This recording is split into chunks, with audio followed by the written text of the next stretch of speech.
We're going to talk about what we've been doing overall here in Math 190. We've been analyzing one variable data. So here's the overall picture from the OLI. First, you have a graph of the distribution of a quantitative variable, and we will look at the overall pattern by looking at the shape, center, and the spread. And there may be deviations from the pattern, which would be outliers. So let's focus first on graph the distribution of a quantitative variable. So we have several ways we could do this. Could be that we have a dot plot, or a histogram, or a box plot, or possibly a hat plot.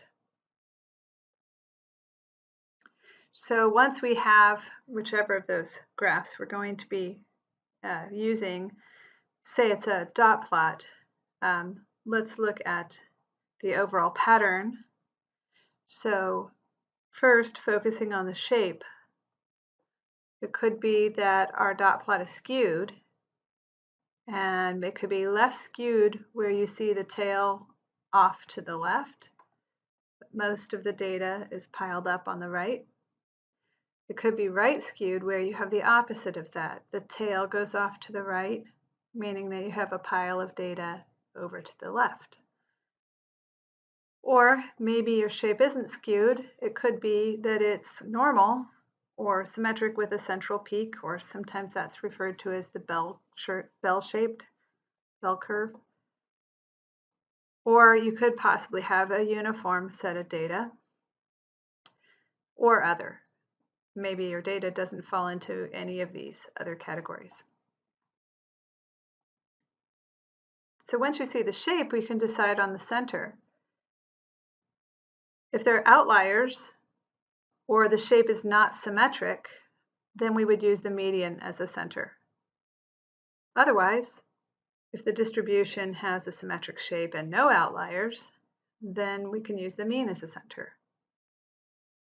So the shape tells us how to pick our center. And once we've picked our center, we can focus on how to do the spread.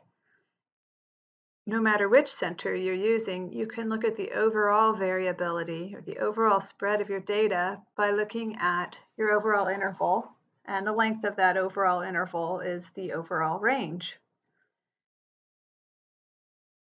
If you have a center that's a median, then we can further talk about the spread close in to the median. So the middle 50% of our data can be measured, the variability of the middle 50% of our data can be measured by the interquartile range, or the IQR. If instead our center is the mean, then we're going to be using the standard deviation to measure the variability of the data close to the mean. So we can get our typical intervals from these measurements. For the median, our typical interval would go from Q1 to Q3. If we use our center being a mean, we would have our typical interval going from the mean minus the standard deviation to the mean plus the standard deviation. And that would be our typical interval. So that was looking at the overall pattern. What if we have deviations from the pattern, these outliers? How do we determine that?